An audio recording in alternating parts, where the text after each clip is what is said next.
ஆலயா cotton வேட்டிகள் ஷர்ட்டுகள் wedding celebration.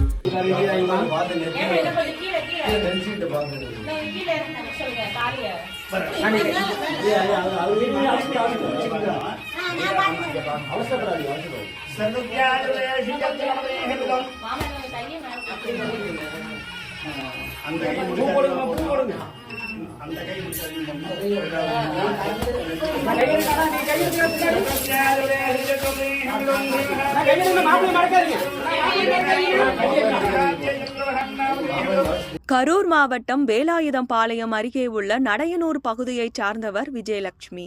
பொறியியல் பட்டம் பெற்ற இவர் பெங்களூருவில் ஐடி நிறுவனத்தில் பணிபுரிந்து வருகிறார். இவருக்கு ஆங்கிலம் மற்றும் கொரியன் மொழி தெரியும் என்பதால் ஆன்லைனில் தனது தொழில் சம்பந்தமாக வலைதளங்களில் பதிவிட்டுள்ளார். அப்போது தென்கொரிய நாடு டோங்க்யோங் பகுதியைச் சேர்ந்த மின்சூன் கிம் என்ற இளைஞர் சமூக வலைதளம் மூலம் பேச ஆரம்பித்துள்ளார். இவர் கொரியாவில் உள்ள தனியார் ஐடி நிறுவனத்தில் பணிபுரிந்து வருகிறார். இந்த நிலையில் கடந்த ஒரு வருடமாக இருவரும் ஆன்லைன் மூலம் பேசி பழகி வந்த நிலையில் நாளடைவில் இவர்களின் நட்பு காதலாக மாறியுள்ளது. கடந்த மார்ச் மாதம் மின்சூன் கிம்மை நேரில் பார்ப்பதற்காக தென்கொரியா சென்ற விஜயலட்சுமி மின்சூன் கிம் குடும்பத்தை நேரில் சந்தித்து பேசி திருமணத்திற்கு சம்மதிக்க வைத்துள்ளார்.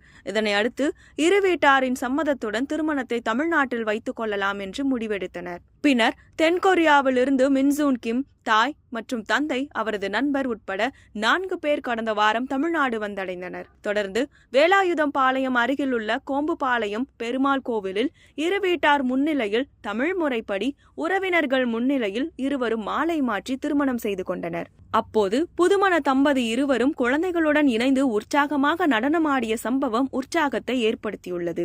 கொரிய நாட்டை சார்ந்த மணமகனை விஜயலட்சுமி திருமணம் செய்து கொண்டதால் அந்த பகுதி பொதுமக்கள் மற்றும் உறவினர்கள் ஆச்சரியத்துடன் பார்த்து சென்றனர்.